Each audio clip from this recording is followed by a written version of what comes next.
Welcome to podcast 4 of the Life Without Barriers RAP series. In this podcast, we will look at how the team at Life Without Barriers measures the success and effectiveness of their reconciliation action plans, and what they consider some of the benefits of having a working RAP in place. First, we'll hear again from Greg Watson. Greg, what are some of the tangible differences you've noticed since implementing the RAP?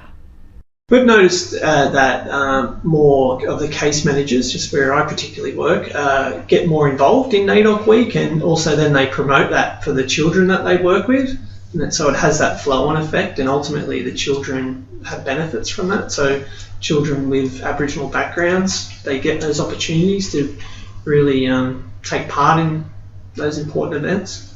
So yeah, that we've noticed over the last year or so, that there's been an increase in participation in those events.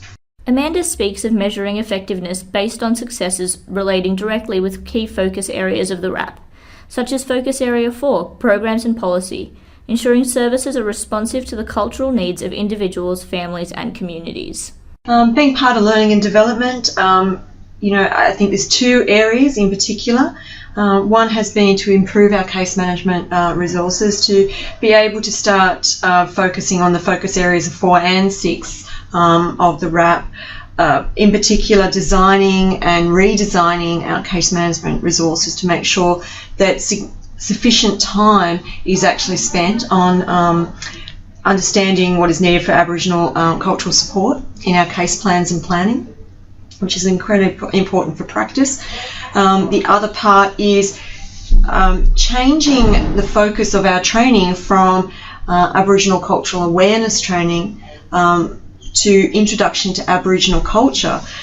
And that's important because it puts into practice the RAP into relation to actions rather than just having a fleeting or a kind of an overview kind of understanding of Aboriginal culture to one that's much more meaningful, particularly around, for our children and young people, around the importance of identifying and maintaining not just relationships with people but also places. Thanks, Amanda. Les, as someone directly involved in the RAP and its outcomes, how do you see measurement, especially in terms of staff? We'd be tracking that through HR. Will have that role of monitoring our staff numbers, along with also my position, and we'll do that together when the Aboriginal and Torres Strait Islander workforce strategy will have that role also in monitoring staff coming. We've also developed a New South Wales Aboriginal staff network list.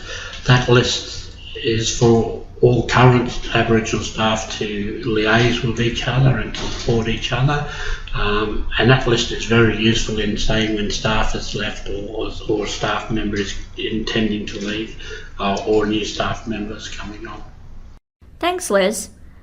The success of Life Without Barriers RAP is evident not only through facts and figures, but also community engagement and inspiring positive social change. That concludes this podcast, and in our final podcast, we will conclude the series with some advice from the team for other organisations looking to develop and implement a reconciliation action plan.